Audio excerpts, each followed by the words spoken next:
Got another box.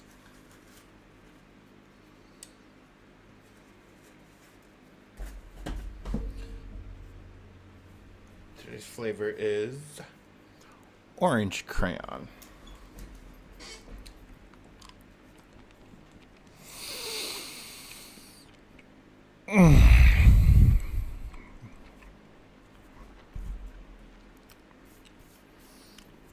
Crayola, you should think about sponsoring me.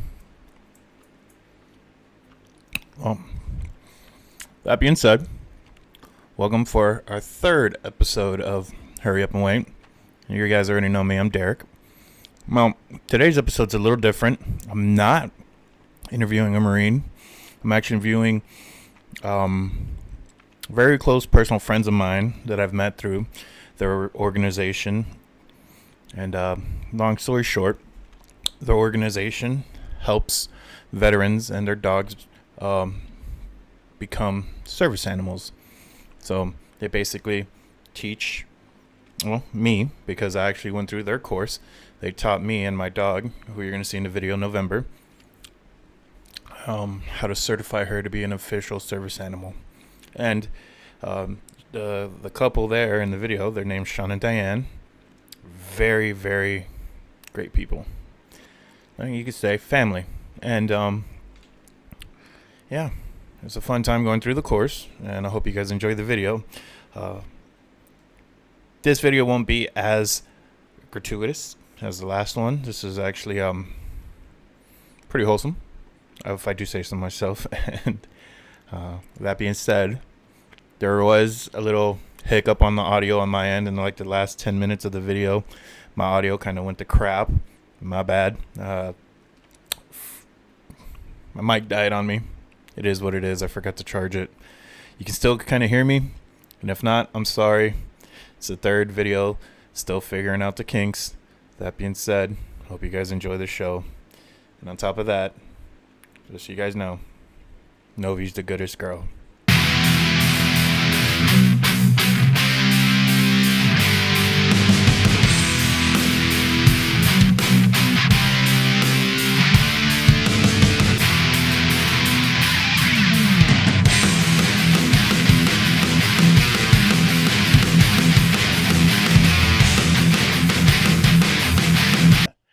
Welcome, everybody. I'm your host, Derek, for Hurry Up and Wait, and today I'm with Diane and Shawn, and you guys are with the American Service Animal Society, Dogs4Vets. Yes, and they're a very good organization to help veterans train their personal dogs. As you can see, I have my pups right here. Her name's Novi.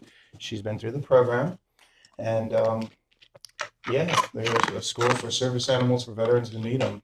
So, guys, thank you for taking time out of your busy schedule to be here with me, Novi, and I see you brought your dogs too. It's the way we work. Why don't you guys tell me a little bit about yourselves?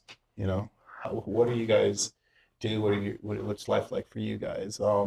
More specifically for the first question, what was life like before, the organization? Well, I've always had dogs my entire life, so dogs have always been a big part of my life. My previous life, I was a retail manager, so I was store manager for Walmart, Kohl's, a couple big box stores. I got about 30 years of experience in retail management, so this was a big change, something completely out of my wheelhouse, coming to work for a nonprofit that does this. Okay. Diane? I was a single mom for 9 years. I have 3 children from a previous marriage. They're all adults now. Doesn't make it easier, but yes, they're adults.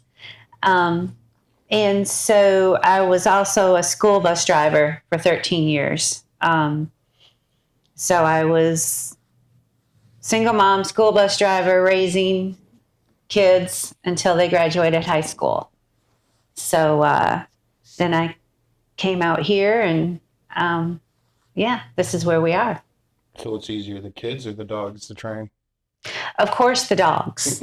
Of course. That's including adults as well. The dogs are the easiest. It's dealing with humans. Oh yeah. So who do we have? Oh, I'm sorry. I have my 2-year-old, soon to be 3 years in November, Hudson Rose. She is an Old English Sheepdog Standard Poodle mix. And yeah, she's an amazing girl. Amazing girl. Yeah, I remember when you introduced us to her and she was.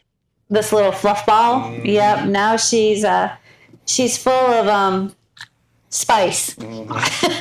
Let's put it nicely. And this is Lannister. He's standard poodle. He's about 6.5. Well, he'll be seven next month. So August.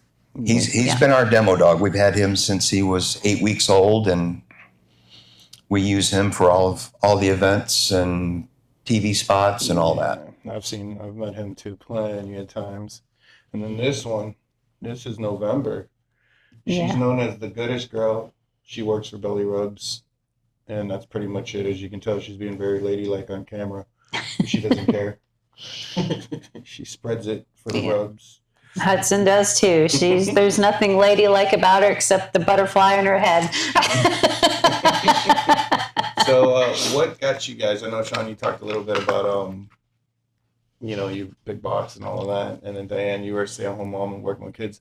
What got you guys to actually get working with the nonprofit and help veterans? All right, so my family, yeah. My family, my father and stepmother started this program. My dad's a 100% disabled veteran, and he started it back in the early 2000s just as a way to give back. And he saw such a big need for it that it kind of spiraled out of control, and he couldn't afford to pay for it out of pocket, so turned it into a nonprofit. Officially in 2006.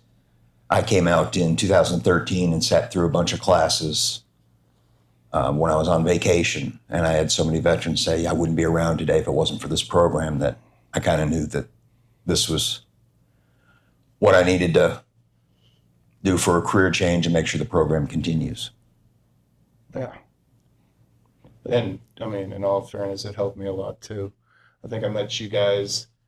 And I think we first spoke in 2017. We were going back in emails back and forth, and I think it wasn't until like another year later when I was finally able to come through. And yeah, no, you guys helped me a lot too, a little bit from my experience.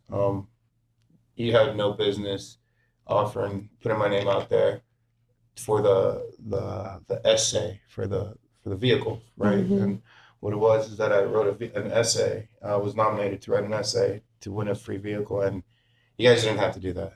And that was amazing. That van has been nothing but a heaven sent for us. I mean, yeah, you guys changed my life. And then this little girl's life too. As you can see, she don't care. I've seen firsthand her make a big impact for your entire family. Yeah, and she still does. I mean, we adopted a couple kittens, and she's been their service dog too for the kittens. So she's been a good girl. But yeah, I mean, this organization's helped me a lot too. So I mean, again, Shawn, you didn't have to, and then you did, and you turned into my was it 15-page essay? Let me know when I was nominated. We needed to shorten that down a little bit. When I was nominated, I made sure I was going to win, and I wrote 15-page biography, and they wanted a 1-page summary. And I'm glad that I was going to edit it down, and I'm glad I didn't, because they absolutely love what you wrote. Yeah. So and Dan, how about you? It's basically the same way. The family and that started the organization, and I watched it grow over the years, and of course came out and visited several times. And it was, you need to come out here and be a dog trainer. You need to be a dog trainer with us. And I'm like, no, I'm not a trainer. I'm a school bus driver. I can't get up in front and talk to people and teach humans. And the girls, I have twin girls. They graduated high school, and my place was paid for in Alabama. And I said, "Who wants to go with Absolutely. me? Who wants to go with me, and who wants to stay?" So I packed up what I could put in a U-Haul, and here we are. Here we are. How'd you guys meet? We've known each other for 30 plus years. Jeez. So it was just, we both When our- met, and then, we had our own lives going on, and then reconnected later. So, of course, Shawn was out here when I moved out. Well, I came out and did an externship. We all had to go through animal behavior college to become certified animal behaviorist. Mm-hmm. And I came out here to do my externship.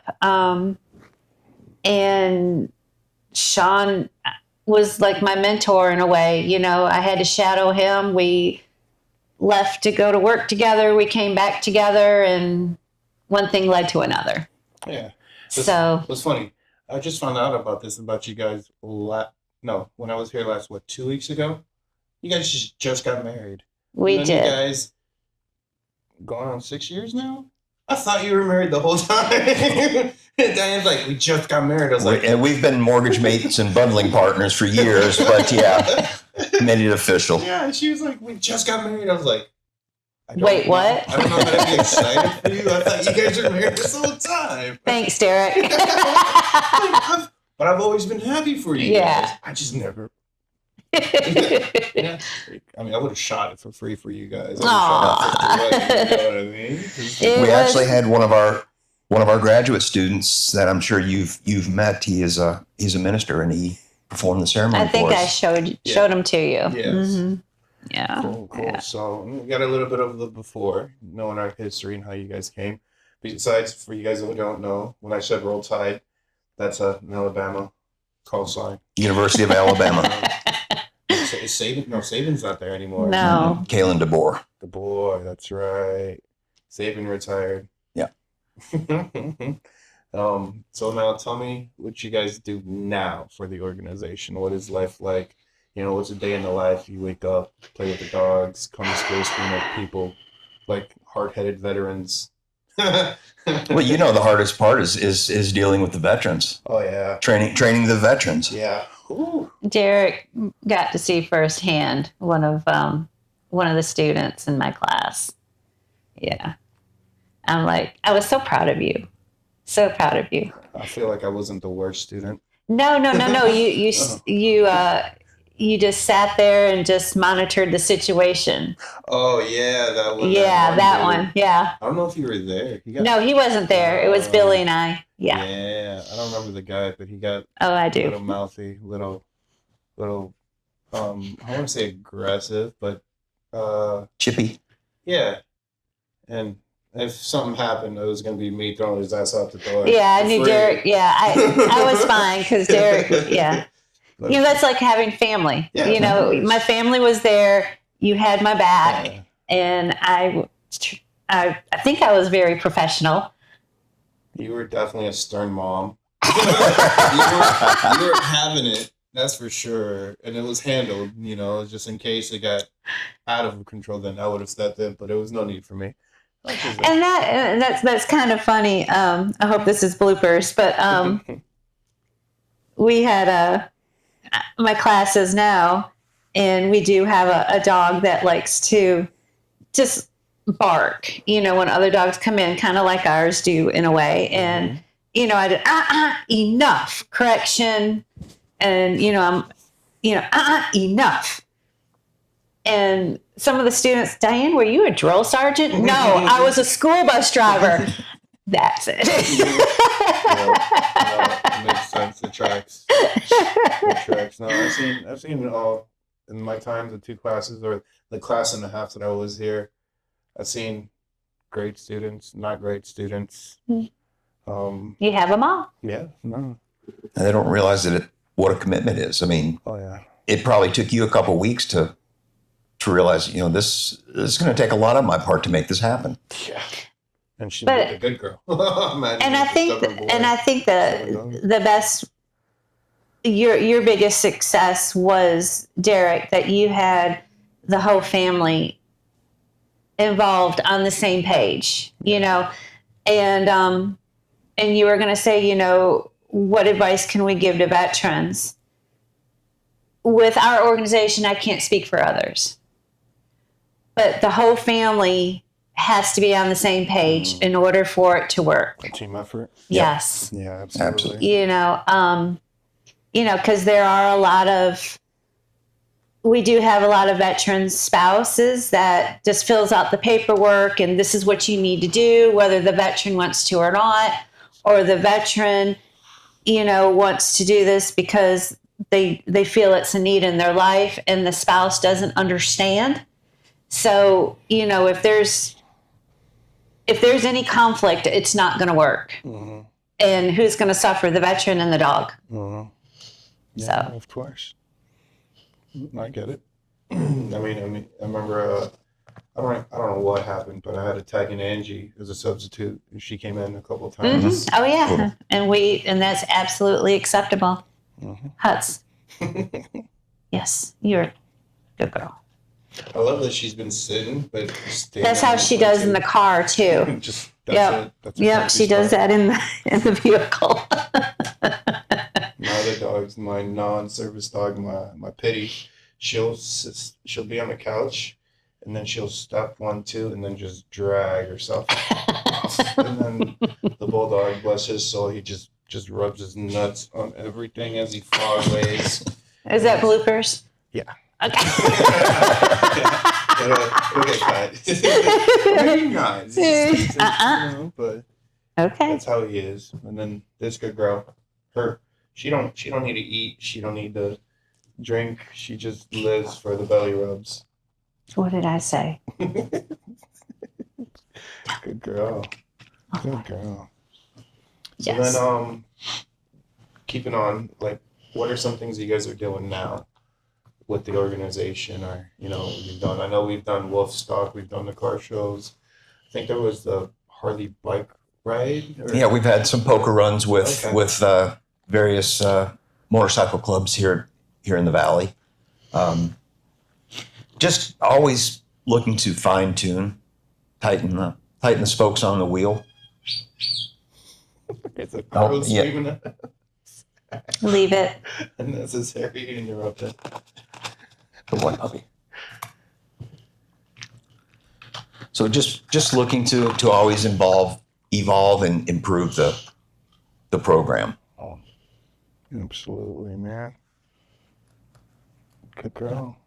But can you tell us a little bit more? Tell us the events. I know the big one is Wolfstock. So what's that one like? Wolfstock is always the third Saturday in November at Tumbleweed Park in Chandler, so it's about 4 miles from here. Mm-hmm. We started it with the city of Chandler, and it got so big that the city took it over. And it draws a couple thousand people and a couple thousand dogs every year, and it's a good time. It's completely free.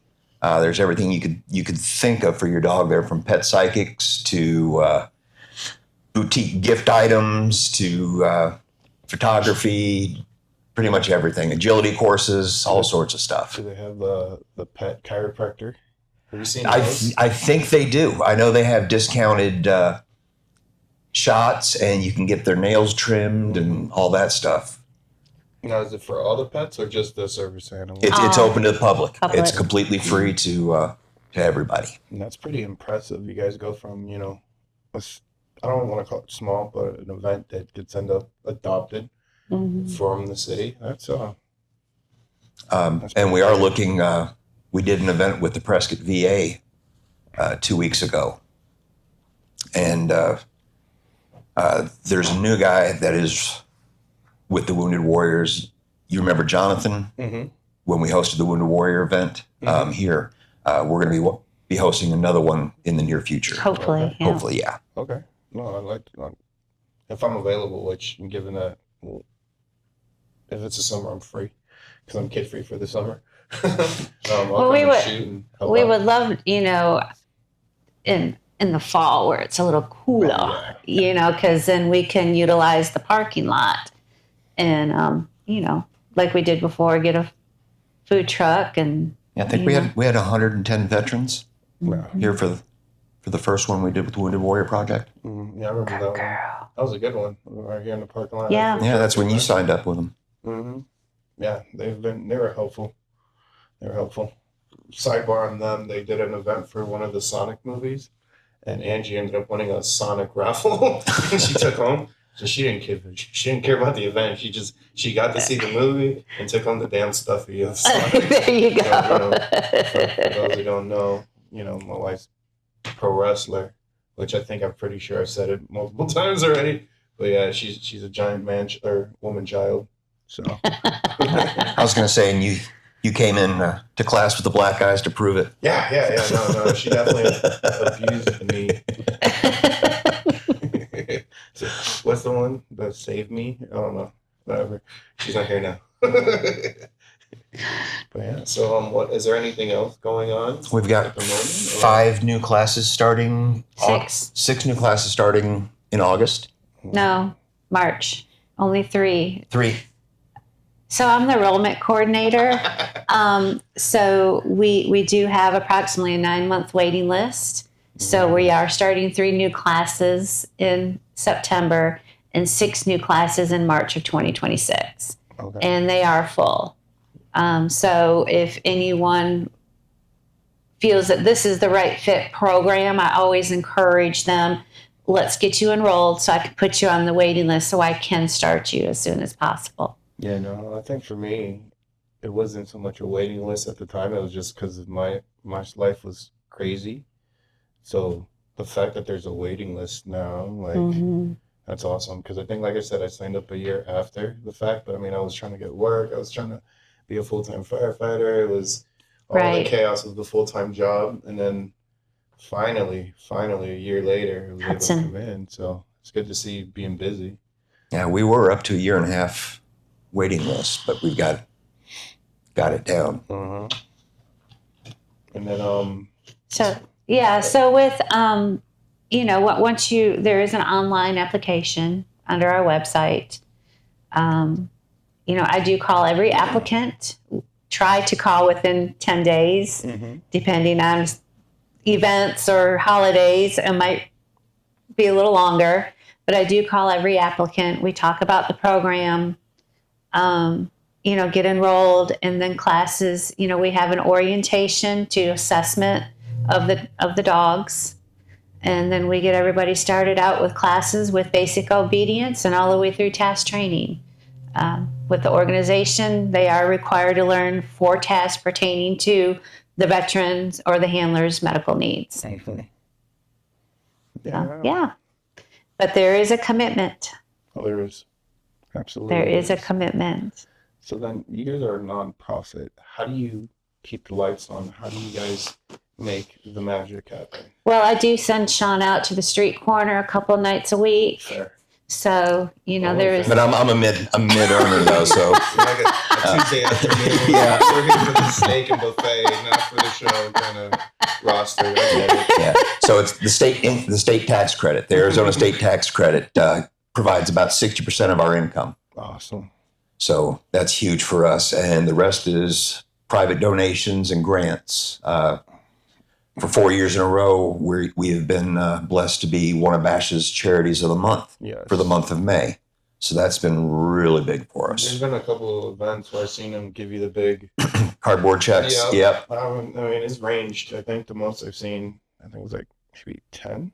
I don't know. I could be wrong, but I've seen like 4,000 and up. Like I've seen a lot of different organizations, and again, it kind of shows to the quality of people you guys are, the quality of that the organization is that you have all these private and people, and then companies are like, yo, we trust in you, we fundraise with you. And it's like, I mean, you got a lot of charities that I won't name them, but they're just scams.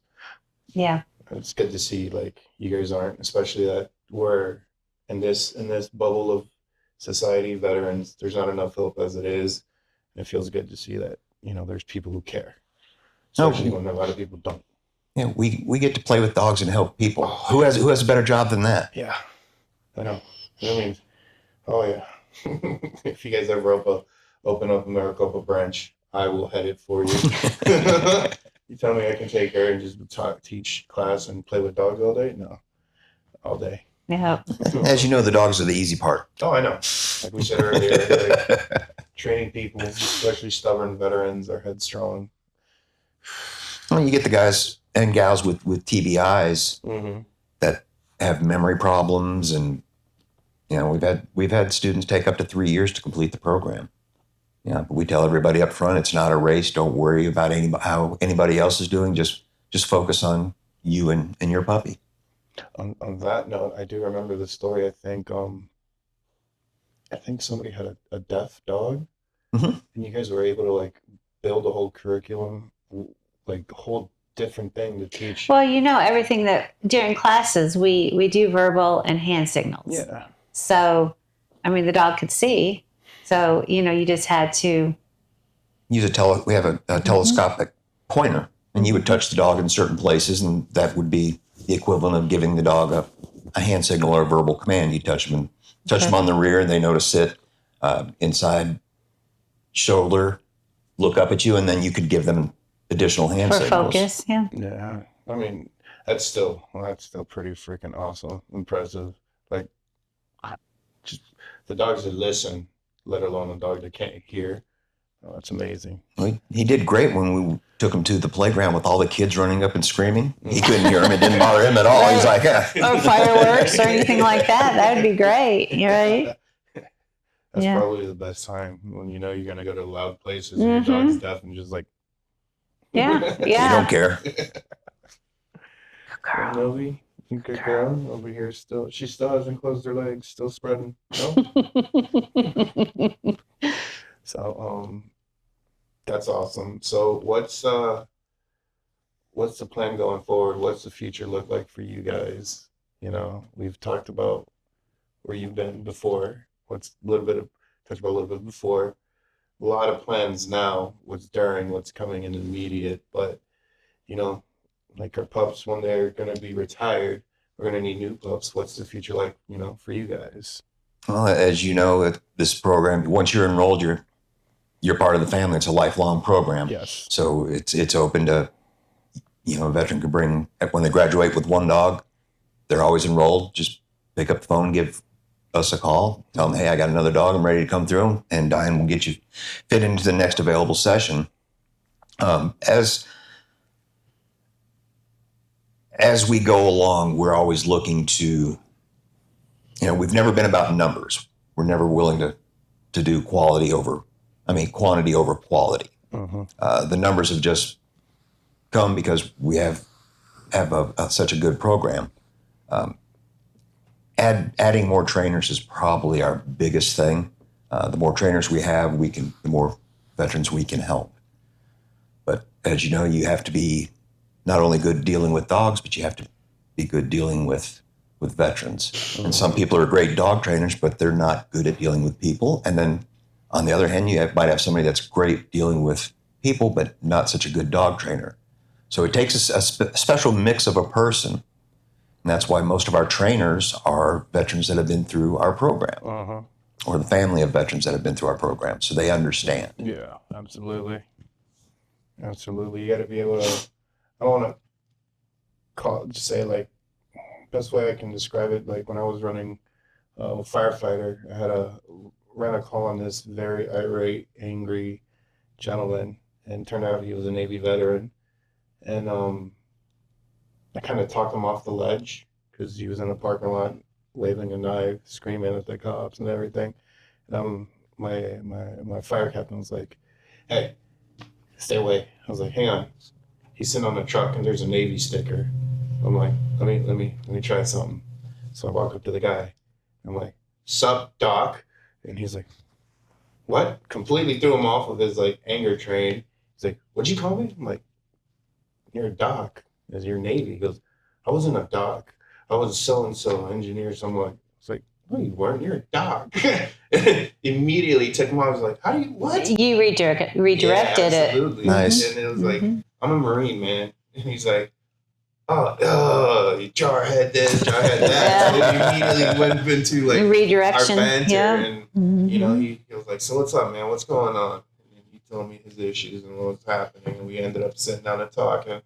And my captain was like, "Hey, man, we got to go." I was like, "Yeah, let's get him his help and all that." And, yeah, it was, how do I explain it? Yeah, it's its own thing talking to a veteran. It's its own language. You know, I can look at a veteran, doesn't even matter what branch they are now, compared to talking to a civilian out there.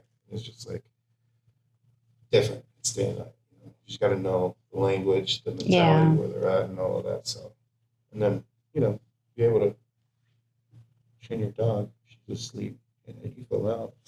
Yeah, I 100% I understand.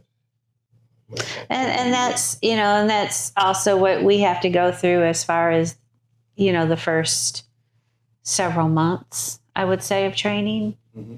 is getting the veteran to trust us. Building a rapport. Yeah. And see that all the time, so, because that's, and I think if anybody can get one thing out of this podcast is we are just here to help. That we just want to help our men and women that served, not to, cause more chaos. So It is organized chaos from time to time. Absolutely. yeah. Absolutely. Yeah, right. What's wrong? Yeah. I think she left some of her hair now. She got stuck in her throat. Come on. You can get back up. You want to get back up? Come on. There you go. All the way. You got your hair in your face? Turn it around. Turn that bucket around. So then, what's moving forward? What are you guys gonna do? Like, you guys gonna stay here forever till you're 110 years old? Maybe 108. Okay. When I get older than the highest temperature, then it's time to.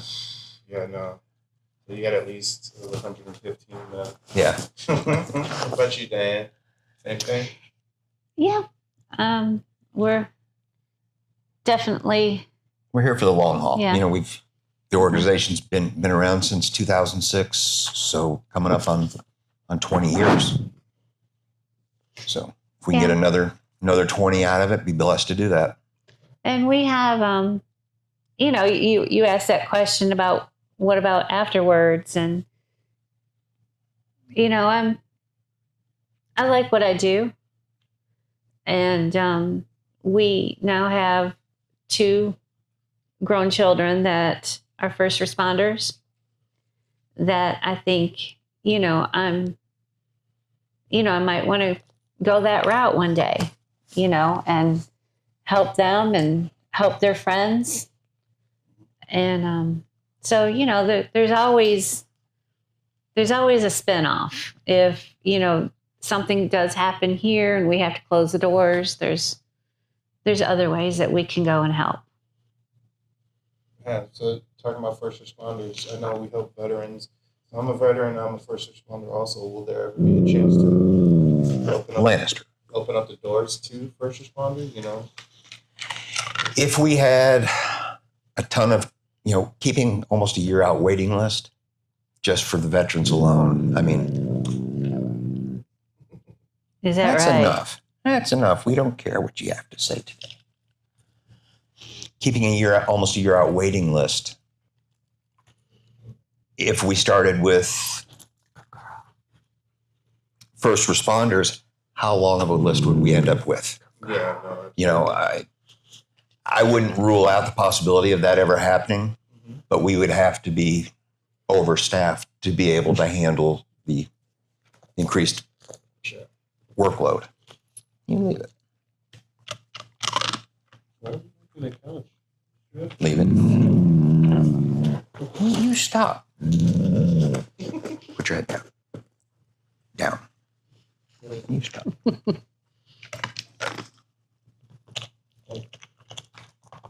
You leave her. Nobody alone.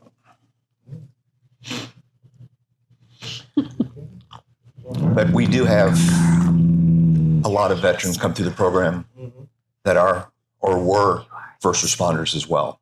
Patrick, he was a good friend of mine.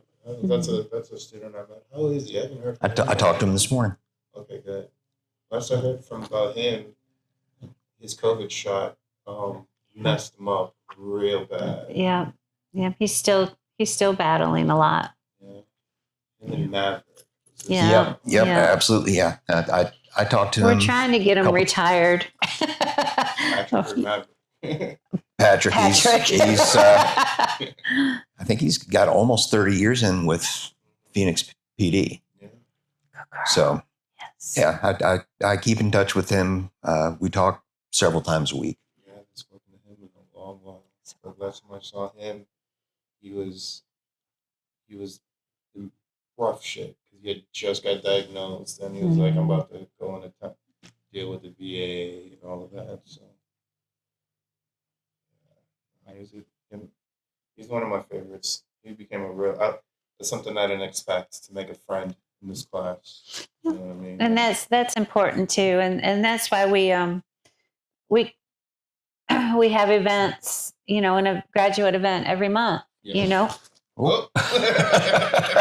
What happened? Did you fall asleep? She did. Did she? Is that what? She looked like she just jumped. Honey, come on, lay down. This is the part that we keep in because The grace. But and that's what when I tell students that are getting enrolled with us, the requirement to keep your certification valid is attending the events, and it's a way for you to get out and meet other fellowship with other veterans, in that were in your class, outside of your class, because a lot of them do have things in common. And so you're building new relationships, new friendships. Really looking to come up really long. You stressing? Yeah, probably because of the grumpling. Yeah. Oh yeah, sorry about that. No. So yeah, I will say that was a side product that was really nice. The friends that I made through the program. So, yeah, so I'm gonna ride it till the wheels fall off. So I like it. Enough. What? Maybe if you swap, so he can't look that way. I can flip him upside down. Yeah, make him stand on his head, whichever. I like to tell my kids, if you guys don't stop, I'm gonna hold you underwater till the bubbles stop. And they just laugh. I'm like, okay. Like, we're gonna call CPS. They're gonna take us away. I'm like, they wouldn't do me that solid. Right. They I bring you used to back say- shortly. I would get threatened about that, and I'm like, you know what? If they could do a better job, they can have you. Mhm. Go for it. I should have gone through with the adoption, see if I find a family that loves me. Right. Am I adopted? Of course you're not adopted. That Who would would- want you? That was like those the parents and grandparents and aunties and all that would come up to the bus and cuss me out, and I'm going to get your job when I'll just take the keys. Here, go for it. Oh, And then we would also have roadblocks, or for sheriff and state police would do little roadblocks, license checks, insurance checks. And I got caught in one, and he came up, and I was shocked that he actually asked for my license. I had a loaded school bus, Mhm. and I'm like, "What if I don't have one? You going to take this bus?" It's just joking with him, Mhm. And he went to pull out his gun. He went like that, and I'm like, do what you got to do." But it was fun. It was fun. Okay. I mean, all right. Well, with all that said, you guys have any other advice or any words of wisdom? Maybe something you want to. You can plug anything. At this point, if you guys decide plugging anything on, any good advice for veterans who might see this channel who maybe haven't been part of the association? If you had dogs growing up, Uh-uh. they can be such a big part of your life. But a lot of people don't realize just what a service dog can do. We say it's just a dog and they're only capable of this, so we actually fail them versus allowing them to reach their potential. Good boy. Okay, down. So if somebody ever suggests, if you have a primary care that suggests you would benefit from the use of a service dog, I would definitely look down that avenue to see what they can do to help. With that said, is it only dogs? Can we bring like a service pony to the So program? there's only 2 animals that now qualify for service animals. A leader, a miniature pony for the blind, and then dogs. So there's no more service chickens or service cats. Only dogs and miniature ponies. Service cats. If you can get service certified a cat, you can be a billionaire. Like there isn't anything you can't do. Because you ever tried just getting your cat's attention? Like, well, you can train a cat at home just like you would a dog. They can retrieve and stuff like that. They're just they're a lot more independent. Mm-hmm. Thank you, friend. Good boy. Thank you.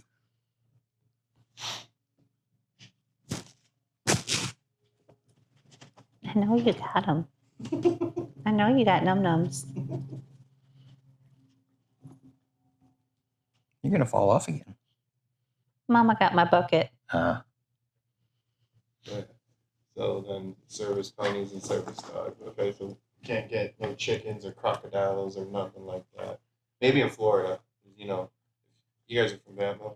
You know the story. A man in Florida. Yeah. You still have an emotional support animal, but service animals, just those 2. Now there's not a restriction on the breeds for the dogs. Yeah, I've seen anything from a Chihuahua to a Great Dane. The pit bulls come through this program. So yeah, absolutely. Yep.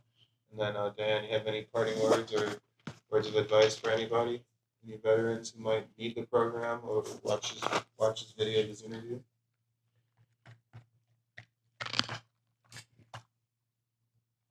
Just if they really want to go this route, just make sure that you are going to be committed. You are going to work with your dog. Like I said earlier, everybody needs to be on the same page in the family, but the dog needs to be bonded to the handler. You don't have a problem with that over there at your house. No, in your house. as you can tell, you 2 are very bonded. I think I'm her service human. It works both That's ways. okay. Yeah. It works both ways. This one, she gets insecure, and she looks for me for guidance, and that's what she's supposed to do so she can continue working for me or Shawn. So absolutely. But just, it is a game changer. I really believe that. Otherwise I wouldn't be doing this today. Having them work for you is a game changer. And, just when we lost our chocolate lab last July, I don't know what I would have done without her, because, Abby had cancer and that put me in a tailspin. And this Hudson really helped me through that. Yeah. Leave it. So, just be committed, work with your pup, and be bonded. And it's a game changer. I can't wait to, when I'm here teaching, I love Shawn, but I hope so. I want to get home to her. I can't wait to see my little girl when I get home. So, Awesome. all ladylike. With that said, you guys, thank you for taking the time out. Yeah. Thanks for coming out. Girl, it's okay. I know we're stressing. I'm sorry, Novi. We have Sir bark a lot. No. But with that being said, thank you guys again for being on this episode Oh, yes. Our pleasure. of Hurry Up and Wait. And then, so it's There you have it. You got to hear from Shawn and Diane from the American Service Animal Society, or Dogs for Vets. great people, great nonprofit organization for you guys to help out and donate. They helped me out a lot, and they helped my dog out. And as you can see, my dog got a little nervous towards the end. It's a wee bit of anxiety, so I know it was a little tough for her being around those other dogs. And, we made the best of the situation, but she's okay. She's living well. Thank you guys. I appreciate you guys tuning in again for the third episode of Hurry Up and Wait. And this crayon's running out of flavor, so I'll catch you guys on the next one. Don't forget to hurry up and wait.